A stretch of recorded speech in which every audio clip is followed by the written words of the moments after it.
The year was 2073. Humanity had just begun to spread its wings beyond the solar system, establishing small outposts in nearby star systems. The United Earth Forces had grown from a planetary defense organization into the shield of humanity's expansion into the stars. Captain Tom Reed stood on the bridge of the UEF Thunderbolt, his eyes fixed on the main view screen.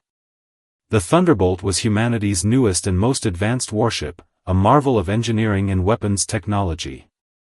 Its sleek, dark hull stretched nearly a kilometer in length, housing experimental systems that the brightest minds on Earth had developed. "Captain, we're approaching Proxima Centauri," said First Officer Jane Wilson, her voice steady and professional. "Long-range sensors are picking up unusual energy signatures near the third planet." Reed nodded. "Those are the signals we were sent to investigate. Take us in, but maintain alert status. We don't know what we're dealing with yet." The Thunderbolt and its crew of 300 had been dispatched to investigate strange signals coming from humanity's nearest stellar neighbor. Intelligence had suggested it might be evidence of an unknown alien civilization. If true, it would be humanity's first contact with intelligent extraterrestrial life. As the ship dropped out of faster-than-light travel near Proxima Centauri, the sensors immediately began to blare warnings. "Captain! Multiple ships detected in orbit around the third planet," shouted the sensor officer. "At least 30 vessels, configuration unknown." Reed leaned forward in his command chair. "Hail them on all frequencies. Standard first contact protocols." But before the communications officer could complete the transmission, the alien fleet changed formation.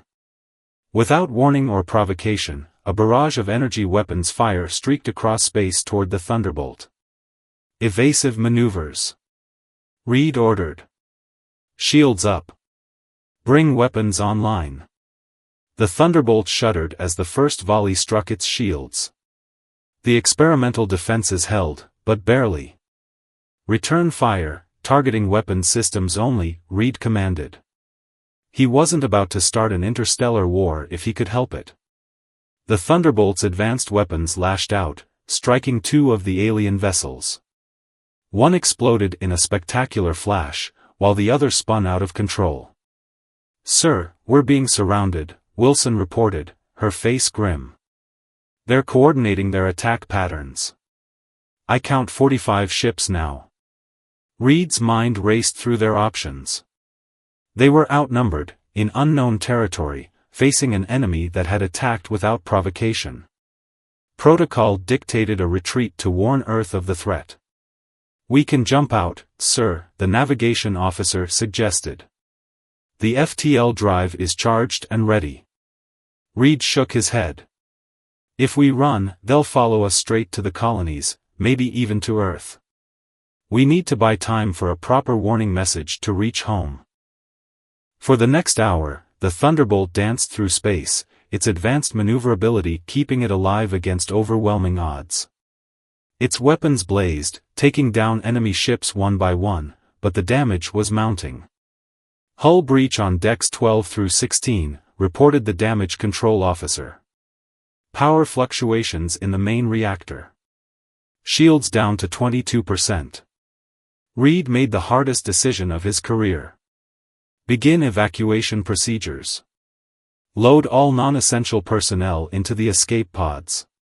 Set the pod's course for the UEF outpost at Alpha Centauri."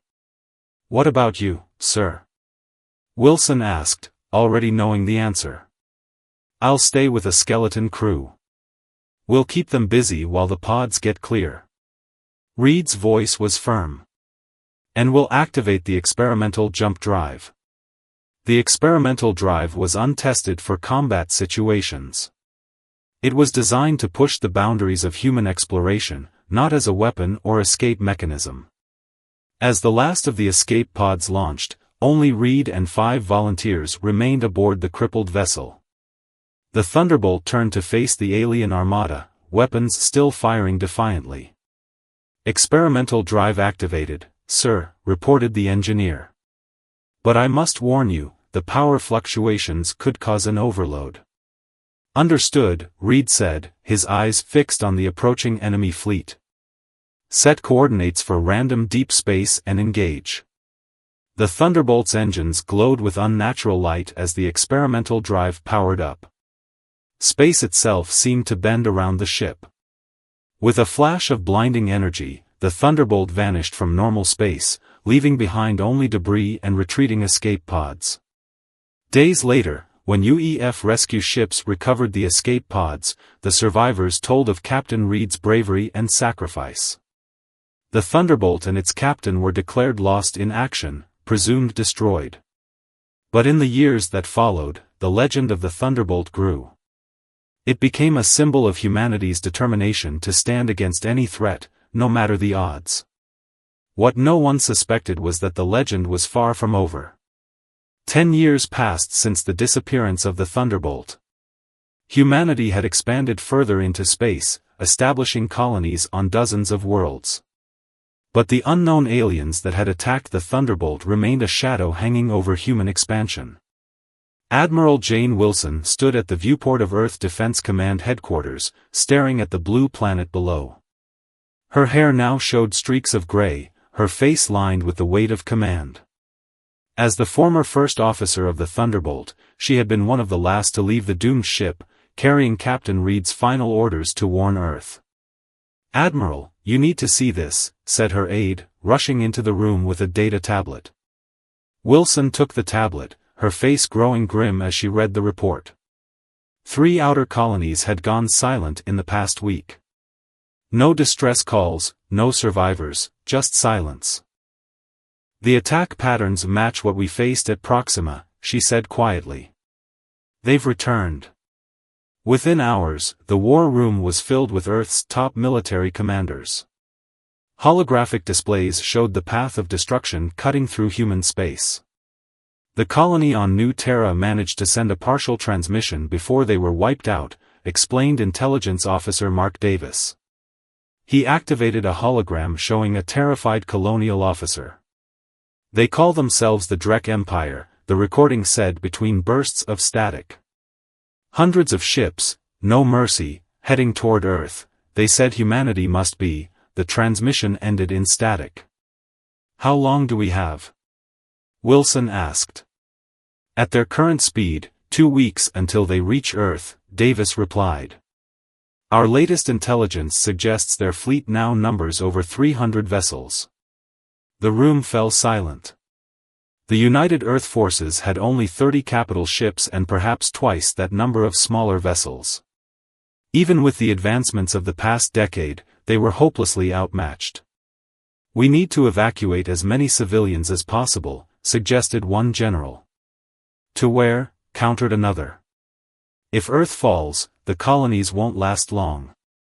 Wilson stared at the tactical display, memories of the Thunderbolt's last stand flashing through her mind. "We fight. We've been preparing for this since Proxima. Every ship, every weapon, every soldier. We make our stand here." As the meeting continued, a junior communications officer burst into the room. "Admiral Wilson. We've received a transmission, from deep space," she reported breathlessly. "It's using old UEF encryption protocols. Protocols that haven't been used since." Wilson's heart froze. "Since when, officer?" "Since the Thunderbolt, ma'am. The signal contains Captain Reed's personal authentication code." Deep in uncharted space, Captain Tom Reed sat in the command chair of the Thunderbolt. Unlike Admiral Wilson, he had aged only 14 months.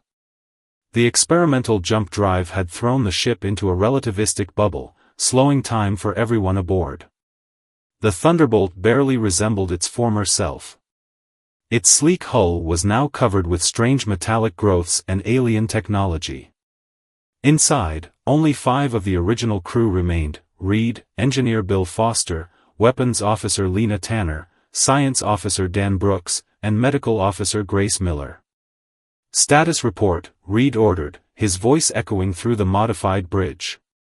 "The jump calculations are complete," Foster replied. "If my math is right, we should emerge near Earth's solar system." Reed nodded. After the disastrous jump 10 years ago, by Earth time, the Thunderbolt had found itself deep in Drek territory. Instead of being destroyed, the ship had been flung across the galaxy to the heart of enemy space. The Drek fleet is already on the move, Tanner reported, checking the alien sensors they had integrated into the ship. Based on their trajectory, they'll reach Earth in approximately 2 weeks.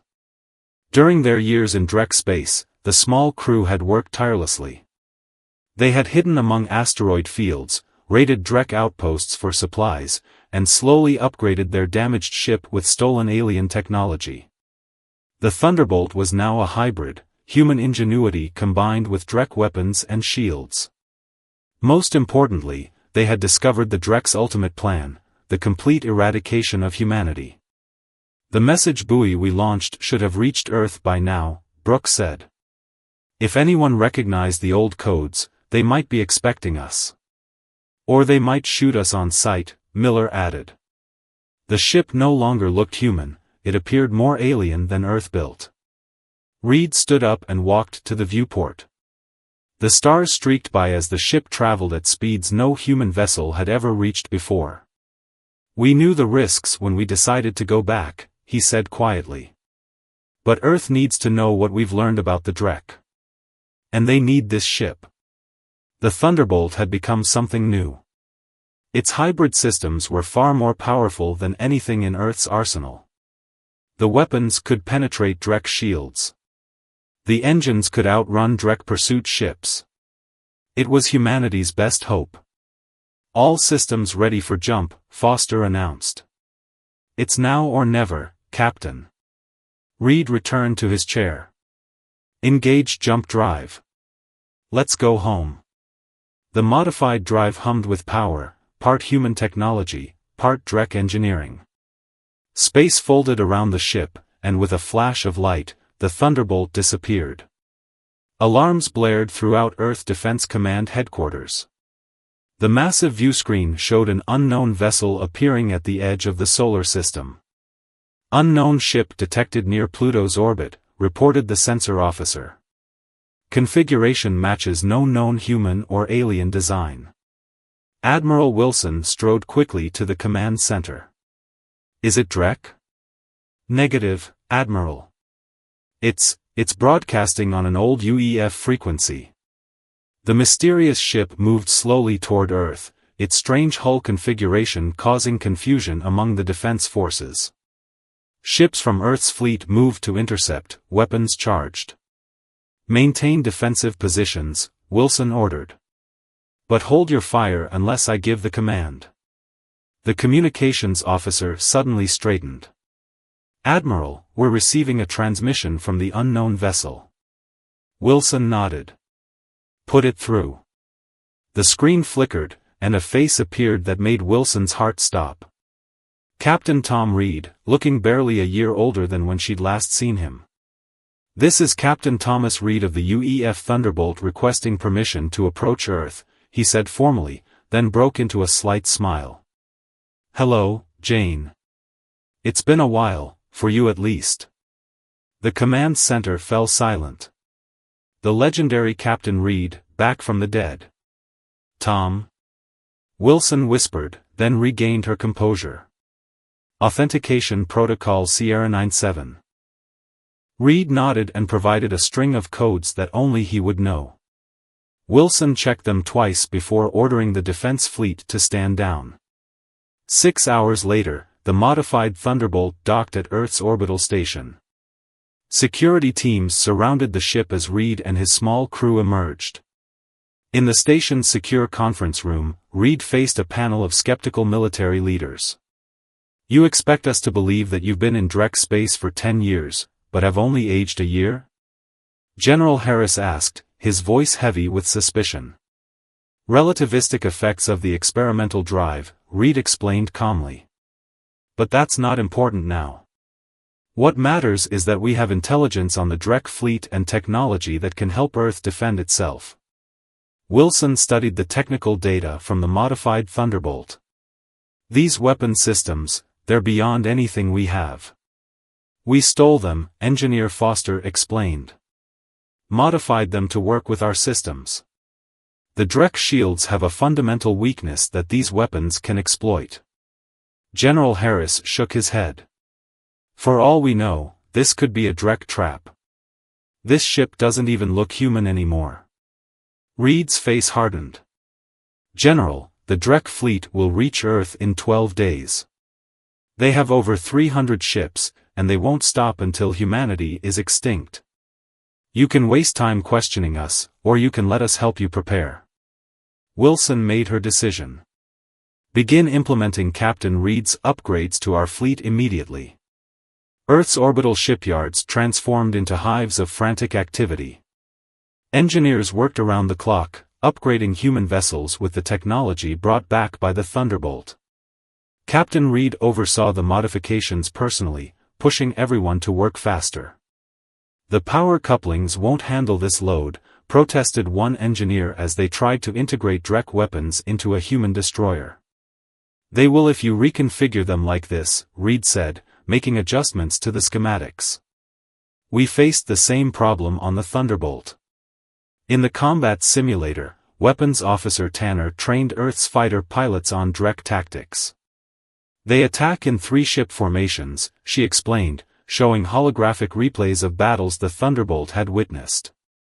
Their blind spot is directly beneath their engine cores. The modified Thunderbolt became the template for Earth's defense. Its hybrid shield system was particularly valuable, able to absorb and redirect Drek energy weapons. 7 days before the expected Drek arrival, Admiral Wilson called a meeting of all ship captains. The massive briefing room was packed with officers, all eyes fixed on the central holographic display showing the solar system. Our long-range scouts confirm the Drek fleet is accelerating, Wilson announced grimly. They'll reach Jupiter's orbit in 6 days. Thanks to Captain Reed's intelligence, we've identified their flagship here. She pointed to a massive vessel at the center of the enemy formation. Reed stepped forward. The Drek operate on a strict hierarchy. Their command ship controls battlefield communications. If we can destroy it, their fleet will be thrown into chaos. With all due respect, Captain, said Commander Lopez of the destroyer Intrepid, even with these upgrades, we're still outnumbered 10-1. Which is why we need to be smarter, Reed replied. Admiral Wilson and I have developed a battle plan that gives us our best chance. The plan was daring, perhaps even desperate. The Thunderbolt would lead a strike force directly at the Drek command ship while the rest of Earth's fleet engaged the enemy's flanks. As the meeting ended, Reed noticed several officers from his original Thunderbolt crew. They approached him, standing at attention. Request permission to transfer to the Thunderbolt for the coming battle, sir, said Lieutenant Jack Parker, his former navigation officer. Reed looked at the dozen volunteers. The Thunderbolt will be at the center of the attack. It's a one-way mission. Parker nodded. We know, sir. That's why we're volunteering. That night, as Reed studied the battle plans one final time, Admiral Wilson joined him. The fleet will be ready, she said. But Tom, do you really think we can win this? Reed's eyes remained on the tactical display. We have to, Jane. There's no alternative. The vastness of space near Jupiter's orbit was shattered by the arrival of the Drek Armada. Hundreds of alien ships dropped out of faster-than-light travel, their formation precise and threatening. The scale of the invasion force was even more terrifying than intelligence had predicted. My God, whispered someone on the Thunderbolt's bridge. There must be over 500 ships. Captain Reed stood calmly at the center of the bridge. The Thunderbolt had been fully restored and enhanced beyond its original capabilities. Its crew, a mix of original members and new volunteers, waited for his orders. All ships, maintain formation, Reed commanded over the fleet-wide channel. Remember your training. Remember what we're fighting for. Earth's defense force seemed pitiful in comparison, 60 ships arranged in a defensive line ahead of Jupiter. Admiral Wilson commanded from the flagship Guardian, coordinating the fleet's movements. "The Drek are launching fighter squadrons," reported Science Officer Brooks, monitoring the sensor readings. "Exactly as expected." Reed nodded. "Begin Operation Spearhead. All strike teams, engage according to plan." The human fleet split into 3 groups. 2 would attack the flanks of the Drek formation, while the third, led by the Thunderbolt, would drive straight toward the massive Drek command ship. The opening salvos of the battle filled space with energy weapons and explosions. The modifications to Earth's ships proved immediately effective. Drek weapons that should have destroyed them merely damaged their shields. "Their central formation is adjusting," Engineer Foster called out. "They're recognizing the threat." Reed watched as dozens of Drek ships moved to intercept the Thunderbolt strike team. "They're taking the bait. Admiral Wilson, execute Phase 2. On the flanks, Earth's ships pressed their attack with renewed vigor, forcing the Drek to divide their attention. The battle quickly turned chaotic. Despite their technological advantages, human ships began to fall. The destroyer Intrepid exploded under concentrated fire. The cruiser Valiant lost engine power and drifted into the path of Drek weapons. The Thunderbolt itself took heavy damage as it pushed deeper into enemy territory. A direct hit to the bridge sent sparks flying and filled the air with smoke. "Shields down to 40%, Foster reported, working frantically at his damaged console. "Hull breaches on decks 3 through 5. Reed helped an injured crew member to safety, then returned to the command chair. "Stay on course. We need to get closer to their command ship."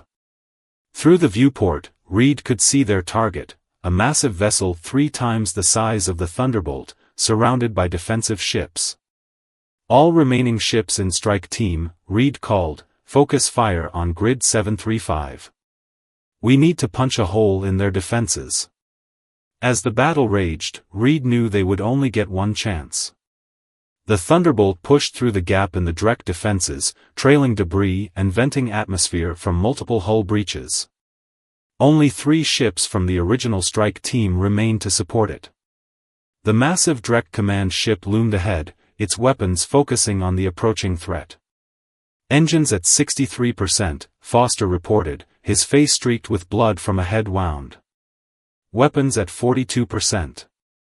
If we're going to do this, it needs to be now." Captain Reed surveyed his damaged bridge. Half the stations were offline, and several crew members lay injured. They had come too far to fail now. "All supporting ships, break off and retreat," Reed ordered over the comm. "Thunderbolt will proceed alone."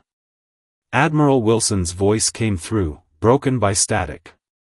"Tom, what are you planning?" "What I should have done 10 years ago," Reed replied. "You know what to do if this works." Reed turned to his remaining bridge crew. "I need volunteers to stay. The rest of you get to the escape pods." No one moved. Weapons Officer Tanner managed a grim smile. "We've been with you this far, Captain. We're not leaving now." Reed nodded, pride swelling in his chest. "Foster, divert all remaining power to engines and the experimental drive. Brooks, plot a collision course with the Drek command ship's reactor section." Understanding dawned on their faces. The plan was now clear. "Overloading the experimental drive will create a reaction with their power core," Foster said quietly. "The explosion will take out most of their fleet. And us with it," added Miller, the medical officer. Reed took one last look at the tactical display showing Earth's desperate battle. "For Earth. For Earth," his crew echoed. The Thunderbolt surged forward, accelerating toward the Drek command ship. Enemy weapons fire intensified, further damaging the already crippled vessel, but nothing could stop its final charge. 5,000 meters to impact, Brooks counted down. 4,000, 3,000. Reed opened a fleet-wide channel. "All Earth vessels, full retreat. I repeat, full retreat. 2,000, 1,000. Reed closed his eyes. Engage experimental drive. Full power. The Thunderbolt's modified engines began to glow with unnatural energy, human and Drek technology pushed beyond safe limits. As the ship collided with the massive Drek command vessel, the experimental drive detonated. The explosion was unlike anything seen before. A sphere of energy expanded outward, engulfing the Drek command ship and rippling through their tightly packed formation. Ship after ship was consumed by the chain reaction. From the bridge of the Guardian, Admiral Wilson watched in awe as more than half the Drek fleet vanished in the blinding light. "All ships, attack the remaining enemy vessels," she ordered, her voice steady despite the tears in her eyes. The battle turned instantly. Without their command ship, the remaining Drek vessels fell into disarray. Earth's fleet, though battered, pressed their advantage. Hours later, it was over. Humanity had survived. The legend of the Thunderbolt was complete.